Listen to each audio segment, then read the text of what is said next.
Salmo 37, verso 4, diz assim a palavra de Deus: deleita-te também no Senhor e Ele te concederá os desejos do teu coração.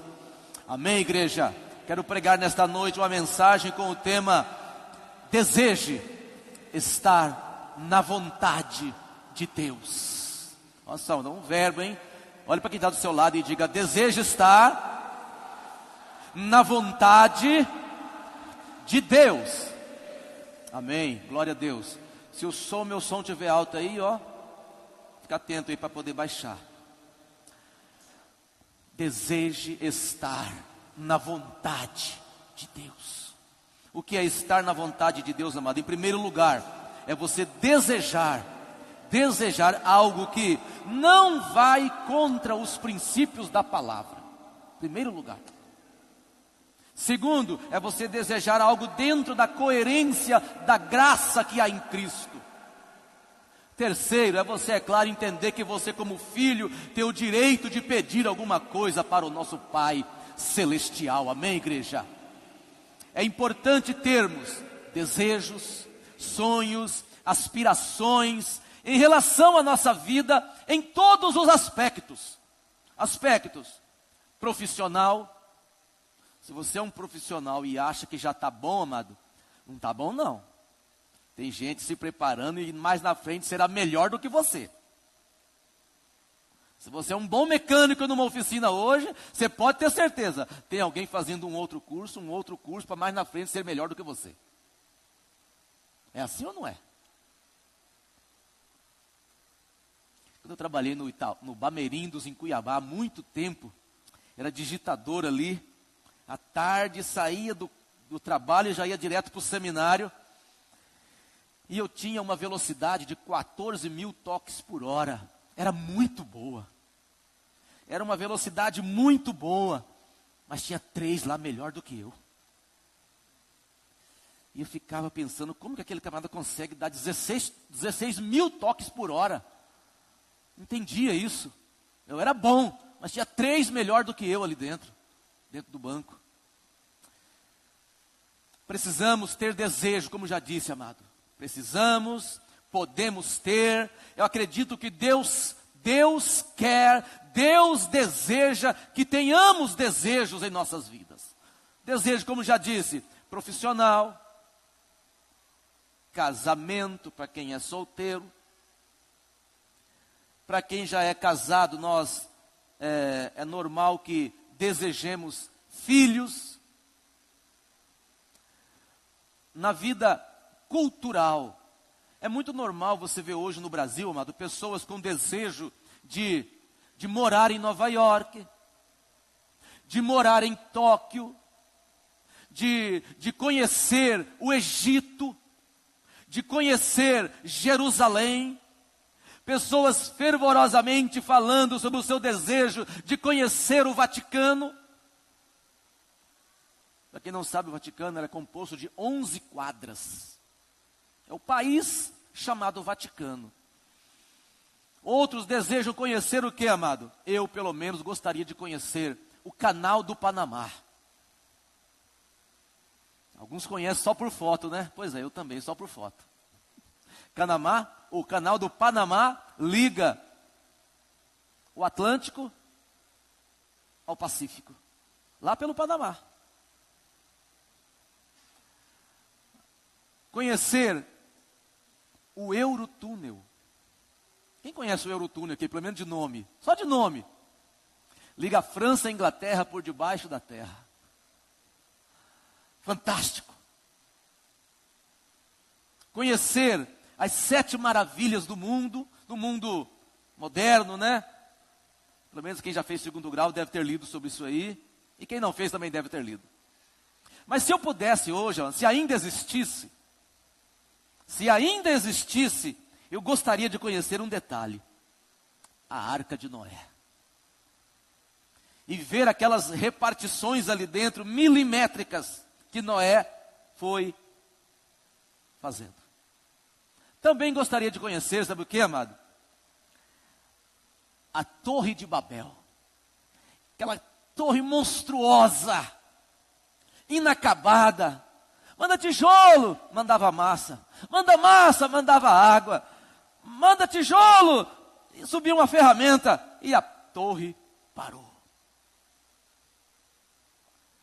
Conhecer também o templo de Salomão. Uma rainha da África, da Etiópia, uma região chamada Sabá, ela ouviu falar sobre a fama do templo de Salomão. E ela preparou uma grande caravana e foi para lá conhecer o templo de Salomão. Levou muitos presentes e mais presentes para Salomão. Chegou lá, amado, e começou a analisar e ficou pasma. E ela exclamou uma frase: não me falaram nem a metade. Tamanha era a glória que habitava naquele templo. Não me falaram nem a metade. Deu muitos presentes para Salomão e quando voltou levou mais presente ainda. Eu gostaria de conhecer também, sabe o que, amado? Aquele altar em que Elias desafiou os 450 falsos profetas de Baal. Só que também não dá mais para conhecer, porque o tempo já passou muito, e o fogo lambeu tudo ali, comeu tudo, e acabou o altar. Também, se eu pudesse, eu gostaria de conhecer, sabe o que, amado? A funda que Davi usou. E a espada de Golias, com o qual Davi cortou o pescoço do próprio Golias. Mas o mais interessante de tudo isso aí, amado, é conhecer o Deus de Davi. Aleluia.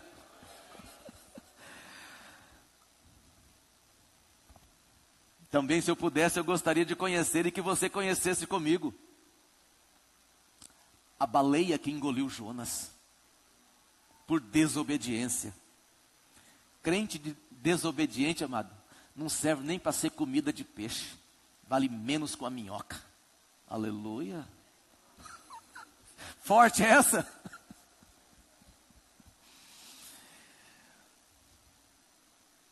Se eu pudesse, eu também gostaria de conhecer aquela abençoada jumenta que Deus usou para falar com o profeta desobediente chamado Balaão. Você está em obediência a Deus, amado? Diz aleluia. Está fraco, hein? Jesus, amado. Você está em obediência a Deus, irmão? Diz aleluia. Glória a Deus, está melhorando. Desejos, sonhos, aspirações. Sabe qual era o maior sonho de Portugal, amado? E eles conseguiram explorar ao máximo a ilha de Veracruz, a terra de Santa Cruz, o Brasil. E a quantidade de ouro e outros materiais preciosos que eles levaram para Portugal, amado, foi de uma quantidade inimaginável. Durante os primeiros 2 séculos de exploração e começo de colonização. Da mesma forma, a Espanha. O sonho dos portugueses era o quê? Descobrir, encontrar ouro na América Espanhola e levar ao máximo para a Espanha. Também o que eles levaram é de proporções inimagináveis.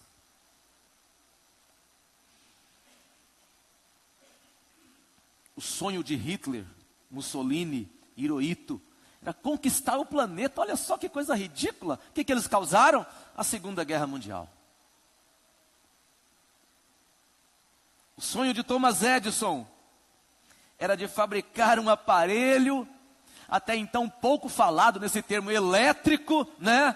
Não era tão comum essa palavra naquela época, que pudesse clarear a noite. E após centenas e centenas de testes, Thomas Edison inventa o que nós chamamos hoje de lâmpada elétrica. É lógico, depois evoluiu também muita coisa nesse contexto aí. O sonho de Albert Santos Dumont. Você sabe quem foi Alberto Santos Dumont? Queria voar com um aparelho mais pesado que o ar. E numa tentativa que ele conseguiu voar 230 metros, ele encontra o ponto de equilíbrio entre a ponta do avião e a cauda do avião, e Thomas Edison entra para a nossa história como o pai da aviação. Santos Dumont. Falando o quê? Thomas Edison? De novo? O sonho de Edmundo Hillary. Quem sabe quem foi Edmundo Hillary? Já falei isso aqui na igreja, mas você pode ter esquecido. Edmundo Hillary, certa vez ele viu a foto do Monte Everest assim, falou: ó, na primeira vez você me venceu, mas eu continuei crescendo e eu vou te vencer. E na segunda tentativa, Edmundo Hillary, em 1953, conquista o topo do Monte Everest. O primeiro homem a pisar no Monte Everest, no topo do monte, sendo o Everest o monte mais alto da Terra. Edmundo Hillary e um guia, um ajudante dele chamado Tenzing Norgay, que não podemos deixar de falar também. Edmundo Hillary e Tenzing Norgay foram os dois primeiros homens a pisarem no pico do Monte Everest. Sabe por que eles conseguiram isso aqui, amado? Não tinha helicóptero ali, senão não valia. Não tinha asa delta também, não valia. Ali, mano, foi pé 2 ali, ó, pezão, ó. Gelo, gelo, gelo, gelo. E conseguiram chegar pela primeira vez. Ou seja, foi a primeira vez que o ser humano pisou no pico do Monte Everest, no topo. E em junho de 1969, alguns lembram, né? Você não lembra? Lembra. Você lembra. Você lembra o que aconteceu em junho de 1969? Eu creio que muitos aqui lembram. Neil Armstrong, Michael Collins e Edwin Buzz. 4 dias depois que saiu a nave, Neil Armstrong pisa na Lua. Para quem acredita, respeito quem não acredita, mas eu acredito. Respeito, quem não crê, beleza, sem problema nenhum. Vamos continuar. E depois disso, outras expedições também já chegaram na Lua. Os japoneses já pisaram lá, os franceses, os ingleses, os russos. Trazendo tudo isso para hoje, amado, e aplicando em nossas vidas. Vamos aqui conjecturar, vamos colocar alguns nomes fictícios aqui. João, Antônio, Manuel, Carla, Jacira, e os sonhos deles, viajar para fora do Brasil. Conhecer a Disney, dar uma casa própria para o seu pai. Para o pai deles. Fazer um tratamento sério de saúde, desejos e sonhos. Solteiro, um deles, solteiro, casar. Quem é solteiro aqui? Levanta o braço. Está todo mundo casado? Não é possível. Ninguém levantou o braço. Pagar todas as dívidas. Aumentou o número de brasileiro endividado, viu? Por incrível que pareça. Também ó, tem acontecido no Brasil, né? Tem como não aumentar. O outro, o sonho dele, ganhar na loteria. Morar nos Estados Unidos, morar na Europa. Terminar o curso que está pagando para o filho, muito caro. Terminar de pagar o curso. É muito natural, amado, que tenhamos sonhos, desejos, aspirações, mas como já disse, é importante que tudo isto esteja dentro dos princípios que a graça que há em Cristo foi revelada para nós. É importante que tudo isso esteja dentro dos princípios da graça que Cristo realizou na cruz do Calvário. Uma coisa interessante, Tiago expressa uma seguinte frase, só para que tenhamos aqui uma ideia mais clara também. Se algum de vós tem falta de sabedoria, peça a Deus, que a todos dá liberalmente. Diga: eu preciso e quero sabedoria de Deus para a minha vida. Diz aqui Tiago ainda: peça, porém, não duvidando, porque o que duvida é semelhante à onda do mar, que é levada pelo vento e vai para lá e vem para cá e fica por isso mesmo. Não pense tal homem que receberá do Senhor alguma coisa. Isso nos leva, mas lá para o Salmo 125. O que diz o Salmo 125? Os que confiam no Senhor serão como o monte de Sião, que não se abala, mas permanece para sempre. Assim estão a roda de Jerusalém, Assim estão os montes à roda de Jerusalém, assim o Senhor está em volta do seu povo, desde agora e para sempre. Eu creio, amado, que Deus deseja que depositemos nele a nossa confiança. Amém, amados? Diz aqui ainda: faze bem, ó Senhor, aos bons e aos que são retos de coração. Quanto àqueles que se desviam para os caminhos tortuosos, o Senhor os levará com os que praticam a maldade. Paz haverá sobre Israel. Salmo 126. Diz ali: quando o Senhor trouxe do cativeiro os que voltaram a Sião, estávamos como os que sonham. Davi tivera uma inspiração muito profunda, amado, para escrever o Salmo 126. Na inspiração veio o cativeiro dos hebreus que estavam em outro país. Geralmente eram povos babilônicos que tentavam e conseguiam escravizar uma parte de Israel. E Davi escreve agora: quando o Senhor trouxe do cativeiro os que voltavam a Sião, estávamos como os que sonham. Era como que se fosse, amado, um sonho quase impossível, voltar para dentro de Israel, voltar para a nação de Israel no sentido geográfico, para o povo hebreu que estava escravizado. E diz bem assim ainda: então a nossa boca se encheu de riso e a nossa língua de cântico. Então se diziam entre os povos, entre os gentios. O que os gentios falavam? Grandes coisas fez o Senhor por eles. Grandes coisas fez o Senhor pelo povo hebreu. Grandes maravilhas fez o Senhor pelo povo de Israel. Aleluia! Continua aqui: grandes coisas fez o Senhor por nós, pela quais estamos alegres. Traze-nos outra vez, ó Senhor, do cativeiro, como as correntes das águas do sul. Os que semeiam em lágrimas, cegarão com alegria. Aquele que leva a preciosa semente, andando e chorando, voltará sem dúvida com alegria, trazendo consigo os seus molhos. Amados, esse salmo é também o quê? Uma chamada para a evangelização. Diga: eu entendo que fui chamado para evangelizar. É desejo de Deus, amados, que almejemos grandes coisas. É desejo de Deus que sejamos livres de todo tipo de cativeiro. Mas eu posso crer e dizer, amado, não depende mais nem de Deus e nem do diabo, depende do crente. É desejo de Deus que a igreja, não igreja no sentido corporativo, mas a igreja no sentido de pessoa, continue avançando. Sabe como que a igreja avança de verdade, amado? Quando cada igreja ganha outra pessoa para Cristo. Aí a igreja cresceu, aí a igreja avançou.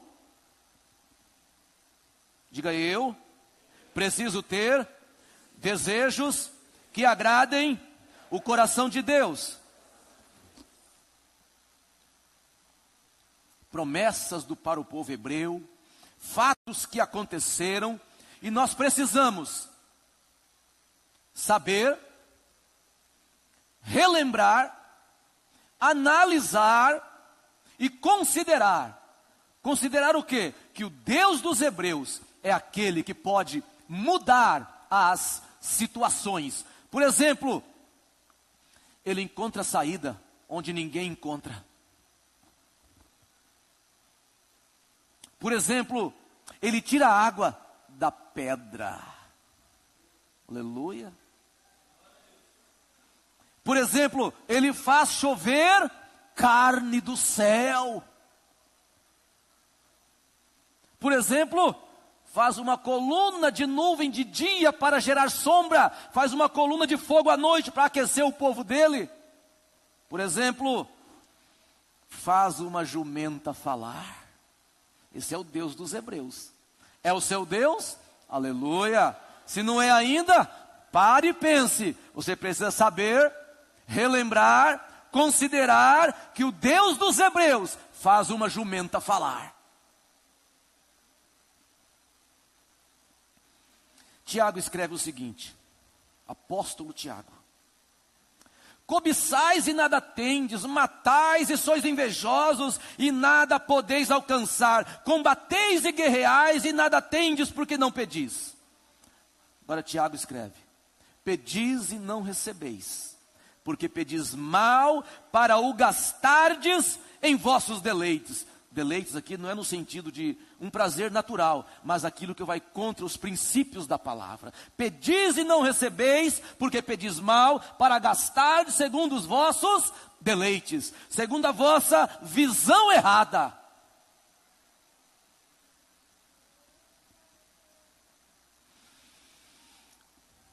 Disse aqui Jesus: se vós, melhor,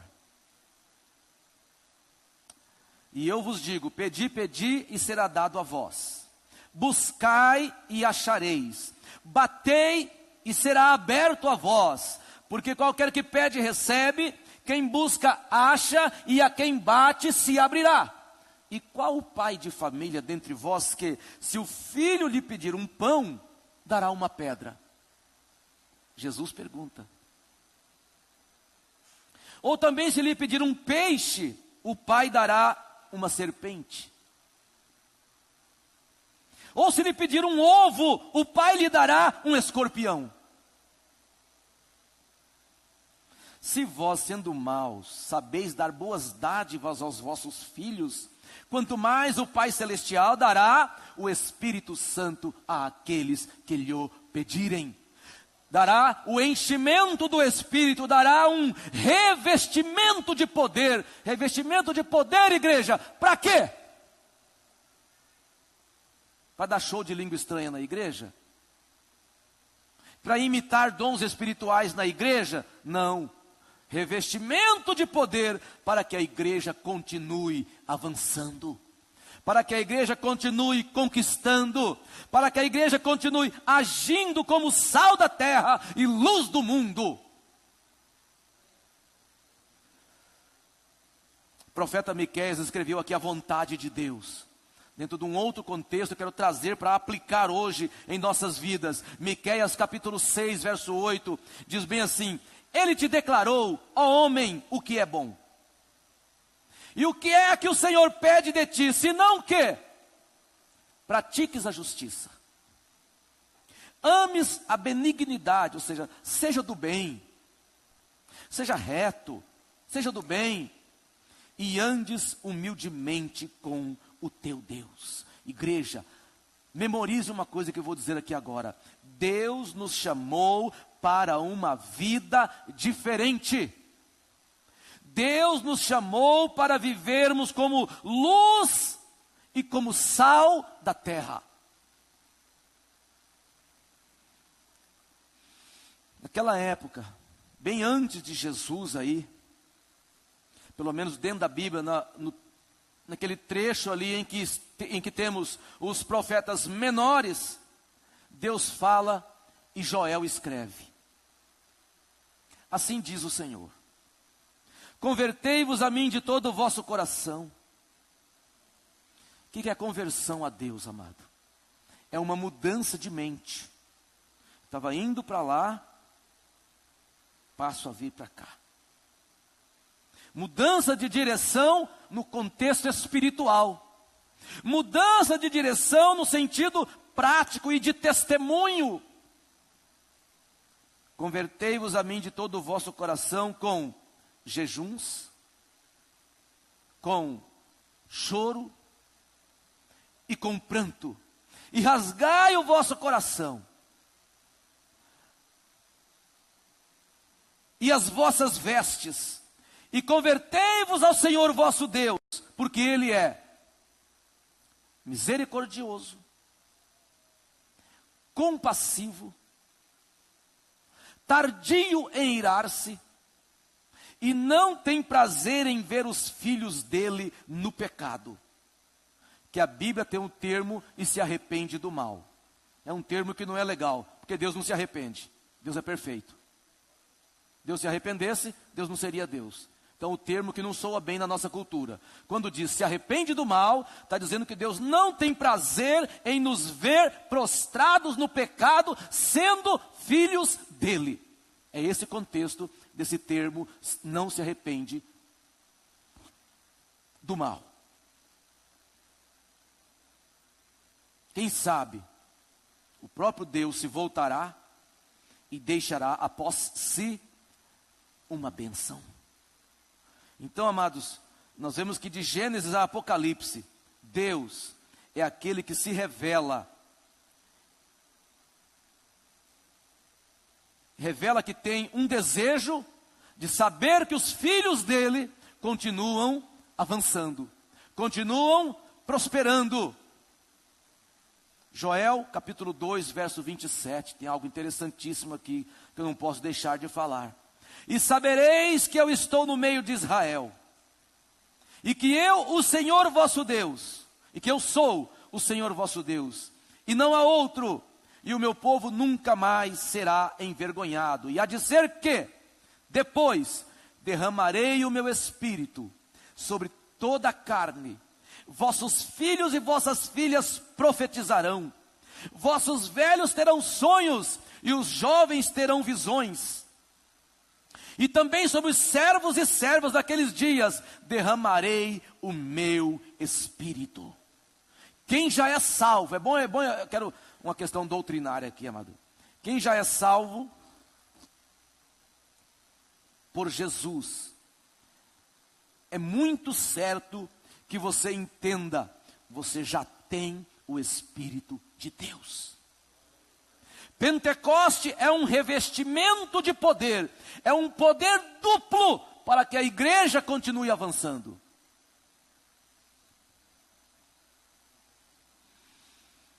Deus deseja que o cristão seja fervoroso. Diga, eu preciso ser um crente fervoroso.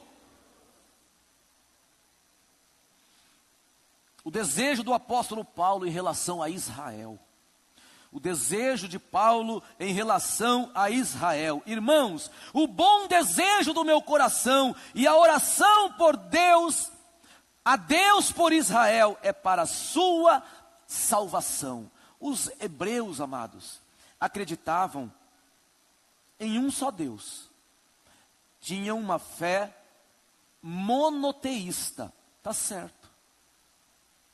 Mas eles pegavam muitas coisas da lei de Moisés para se justificarem diante de Deus e rejeitaram a morte de Cristo na cruz do Calvário. Esse foi o grande erro da nação de Israel. Rejeitaram a morte daquele que já tinha sido profetizado pelos profetas do Antigo Testamento. Profetizado lá em Gênesis 3,15. Da mulher nascerá um que esmagará a cabeça da serpente.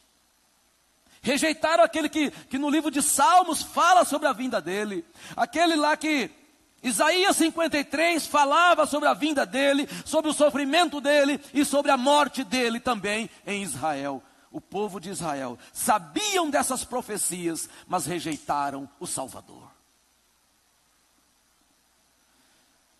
O desejo do meu coração a Deus por Israel é que eles se salvem. Você que me ouve, deseje estar dentro da vontade de Deus. Onde eu quero chegar aqui agora? Se alguém pensa em ser super justo para conquistar a vida eterna dia após dia, está tudo errado. Você não entendeu ainda a doutrina da salvação. É importante que cada um tenhamos uma fé cristocêntrica. Porque se tivermos uma fé voltada para o homem, uma fé antropocêntrica, onde o homem é o centro, tudo errado.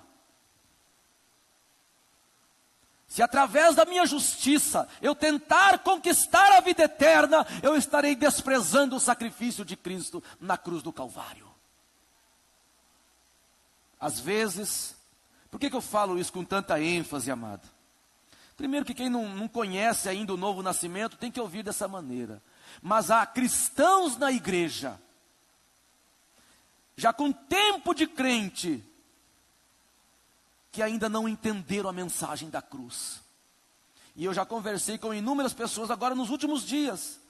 Eles ainda não sabem se vão para o céu ou se não vão para o céu. Já são batizados nas águas, já tomam ceia, já dizimam na igreja, já ofertam na igreja, já dão glória a Deus e aleluia, já são abençoados e tal e tal. Não sabem se são salvos. Meu irmão que me ouve, se você já crê em Jesus, a sua salvação não depende de você. Jesus já conquistou na cruz. Amém, igreja? Glória a Deus. Diz o apóstolo Paulo, lá em Romanos capítulo 6, verso 23. Porque o salário do pecado é a morte. Por isso que toda a raça humana morre. Morremos lá de Adão para cá. O salário do pecado é a morte. Mas o dom gratuito de Deus é a vida eterna em Cristo Jesus. E continua falando ainda o apóstolo Paulo aos Efésios. Pela graça sois salvos por meio da fé. E isso não vem de vós, é um dom de Deus, não vem pelas obras, para que ninguém se exalte. Creia em Jesus Cristo de verdade, tenha uma fé cristocêntrica, e gratuitamente você herdará a vida eterna. O desejo do apóstolo João era pelo menos no início do livro de João, está ali bem claro, era de expressar a encarnação do Verbo eterno. E começa lá João, no princípio era o Verbo, e o Verbo era Deus, e o Verbo estava com Deus, todas as coisas foram feitas por meio dele, e sem ele nada do que foi feito se fez. Que verbo é esse, amado? Jesus. Jesus é a ação de Deus na terra. Por isso é que ele é chamado de Verbo eterno, como você mesmo sabe. Todo verbo expressa uma ação. Serrar, cortar, andar, conversar. Por isso Jesus é chamado de o Verbo eterno. Por meio dele, Deus construiu o universo.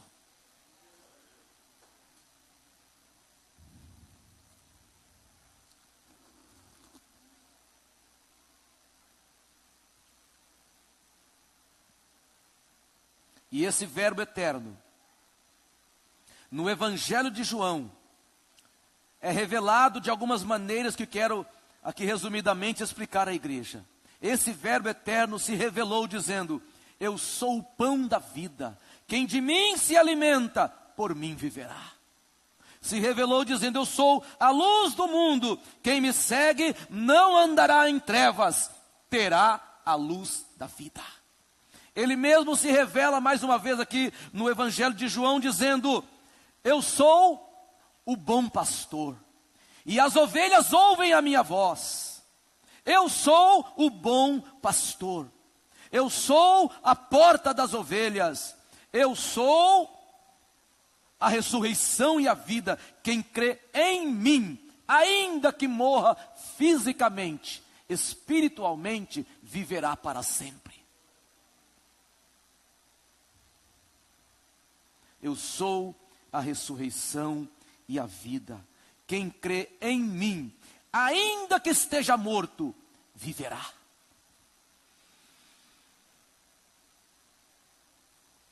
Todas essas revelações são extraordinárias quando você começa a pensar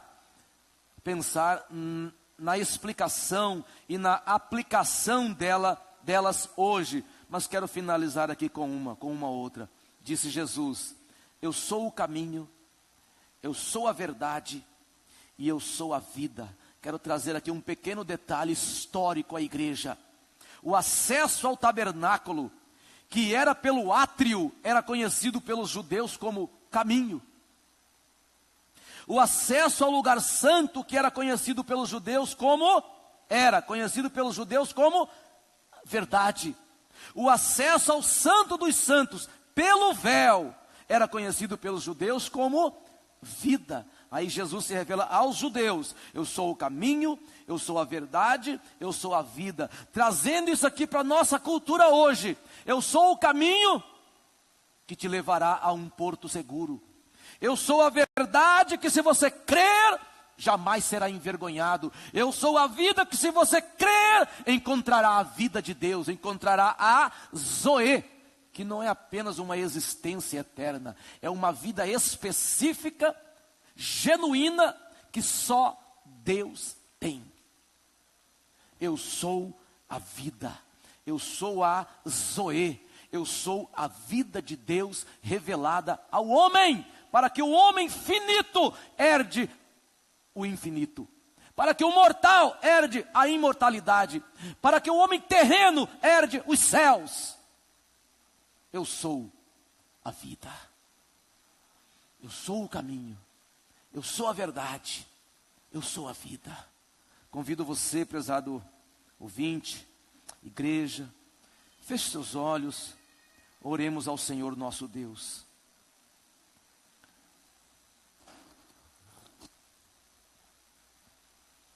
Pai, te louvamos, porque em Cristo nós temos clareza, temos luz, somos luz, temos clareza. Ele realmente é o caminho, a verdade e a vida.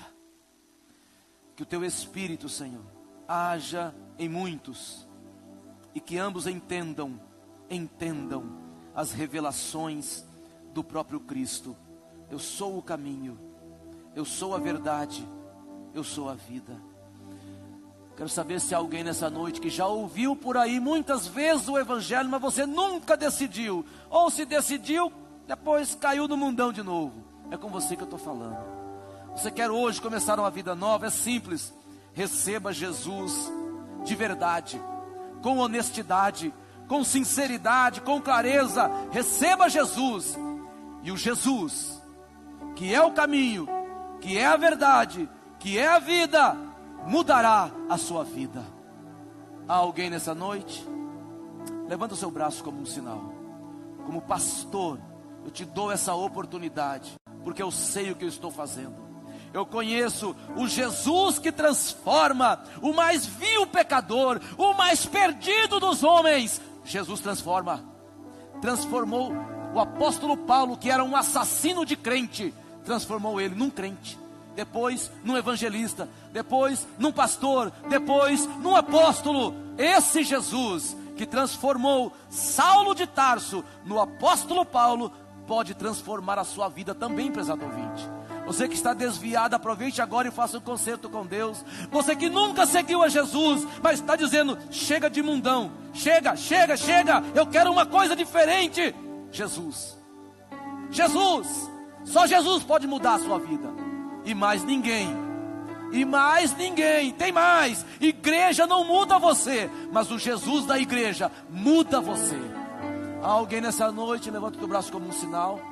Nós te damos essa oportunidade para te ajudar nessa caminhada. Porque nós entendemos, amados, que Deus nos chama para trabalharmos. Há alguém que deseja começar hoje uma vida nova com Cristo? Levante o seu braço como um sinal. Nós, como igreja, queremos te ajudar. Você já foi lá naquela igreja, na outra, e não parou? Pare hoje. Jesus pode mudar você. Há alguém? Há alguém nessa noite? O pastor te dá essa oportunidade, porque o pastor sabe o que está fazendo. Começou, caiu na gandaia. Depois começou e caiu na gandaia, porque você confiou em você. Não confie em você, confie em Jesus. Não seja antropocêntrico, seja cristocêntrico. Há alguém nessa noite? A começar uma vida nova hoje com Cristo, por Cristo e para Cristo. Nós, como igreja, queremos te ajudar. Nós, como igreja, queremos caminhar com você. Há alguém?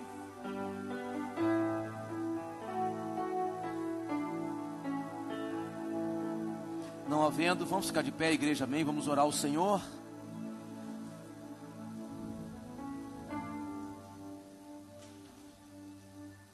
Feche teus olhos.